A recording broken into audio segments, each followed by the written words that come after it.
How's it going, everyone? This is Mitchell Mander here, and welcome to another review of the Boruto anime. Today we're going to be covering episode 178, and I have to say, this actually might be one of my favorite episodes of Boruto. I think this was overall a fantastic episode. The visuals were great, the presentation was great, and there's just a lot to go over in this episode review. So, let's get on with it, but I guess right before we start that, if you're new to the channel and you like this type of content, be sure to like, subscribe, and hit that notification bell. Anyways, let's get on to that review, shall we? So the premise behind this episode is that there's a memorial service for the people that perished during the Fourth Great Shinobi War.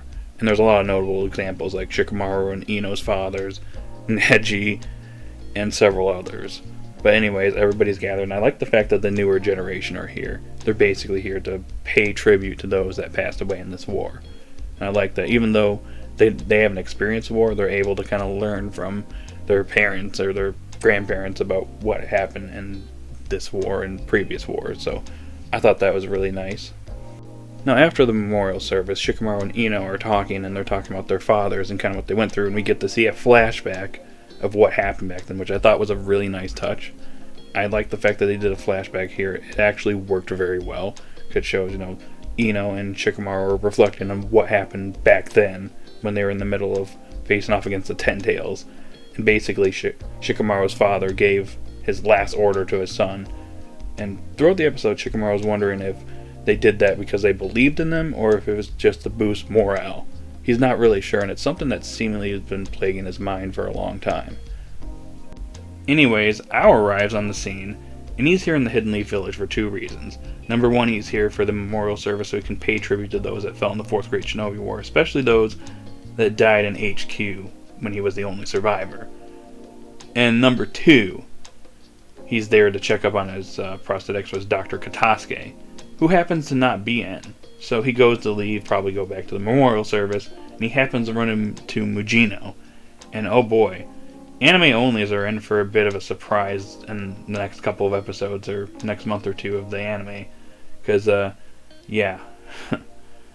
Just brace yourselves, guys, because, yeah, something major is gonna happen. But anyways, Mujino and Ao seemingly form a pretty good bond. They actually start talking, and Ao actually talks about what happened to him and how he got his prosthetics. And just like that, we actually get a backstory as to how Ao survived the Fourth Great Shinobi War and how he survived getting nuked by a tailed beast bomb. So, it seems like shortly after the Fourth Great Ninja War ended, some shinobi were on site at the remains of headquarters and actually found Ao under a bunch of rocks and debris. And, yeah, he was messed up to say the least. And it seemingly he was in a coma for a very long time. And he eventually woke up to find out that everybody that was with him is dead. And that's when he met Dr. Katasuke, who basically showed him his prosthetics and basically took Ao through rehab. And it showed him slowly, adjusting to his prosthetics, and he was able to finally start walking and using his arm. So yeah. More on that in a little while, but we did get that backstory on how Ao survived the Fourth Great Shinobi War, so that's good at least. I'm glad that the anime did that. I was expecting that, but I was hoping that this would get an explanation, and they did it. But besides Ao's backstory, there's some interesting dialogue between Mujino and Ao as they arrive on site at the memorial service. So, the memorial service has concluded, but at least Ao can be there to pay tribute to those that fell in the line of duty, especially those that were with him that died at headquarters. So he was able to finally do it after years of not being able to say goodbye to them. So that was all pretty nice. But I like how Ao was talking to Mujino, and Mujino's asking him what he's going to do from now on. And Ao responds that he's retired because of his injuries. He's no longer a shinobi. And he realizes that when he was a shinobi that there are limits, and there's some things he just can't overcome, referring to the Ten Tails and how strong that beast is.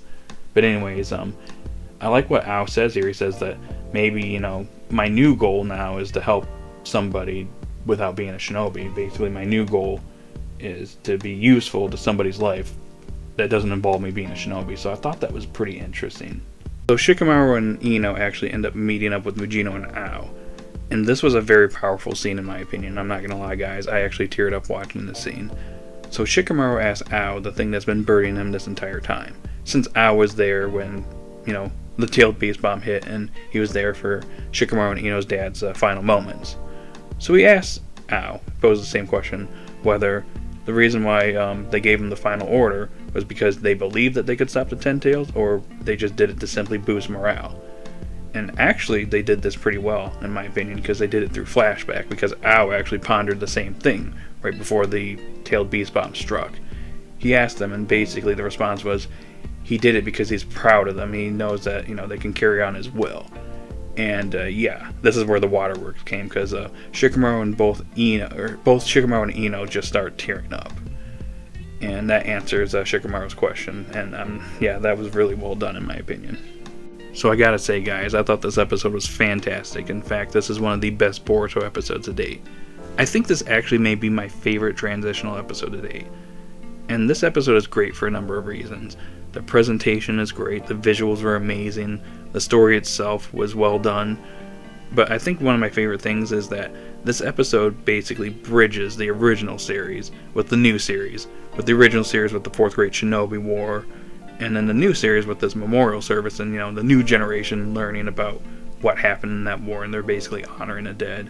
And we also have Ao and his backstory, and a little bit more on that in a little bit, but for the most part, I thought this was all well done. But more than anything, I think that this episode is a perfect example of how you expand upon manga material, especially the Boruto manga, because one of my biggest issues with the Boruto manga is that it lacks depth. It lacks details. Like, there's stuff that is clearly left out, that's left up for interpretation, and the anime is basically forced to fill in. And in my opinion, that's where the anime is superior to the manga. Because just look at what happened in this episode. And look at how much information we got on Ao in this episode and his current character. I think it was very well done, and it does a much better job than in the manga, where he just shows up without explanation. We don't get a backstory, how he survived getting nuked. We don't get any of that. But this episode gives us that, and in my opinion, this is where the anime is superior to the manga. But I will say this episode isn't perfect, and I will say that Ao's backstory, I'm a bit iffy on it at the moment. I'm not really buying that he actually survived the tailed beast bomb like that. Like, he was just found under a bunch of rubble. There had to be some other reason as to how he survived, because he was standing there and was right in front of Shikamaru and Ino's dads when he got nuked. And you're telling me that he actually was the only one that survived that, and he only lost a leg and an arm, and his Byakugan to that? Yeah, I'm a little bit iffy on those details. So I'm hoping maybe there's a little bit more explanation there, because right now I don't quite buy that he was able to survive the attack. I do appreciate the backstory, but I don't exactly buy that he actually survived that. I know Obito survived getting crushed by a rock, but this is a little bit different because compared to a giant, boulders crushing Obito. Yeah, this is a tailed beast bomb that could nuke cities. So hopefully there's a little bit more material as to how he survived, because of right now, I'm a bit iffy on it. And that's all I got for this episode review. So overall, a fantastic episode. I'm going to give it a 9.5 out of 10. So guys, in the comment section down below, what'd you think of this episode? Did you love it? Did you hate it? Post your thoughts in the comment section down below. Be sure to like, subscribe, hit that notification bell. And I'll talk to you guys all later. You all stay safe out there and have a good day or night wherever you're at. I'll see you all later.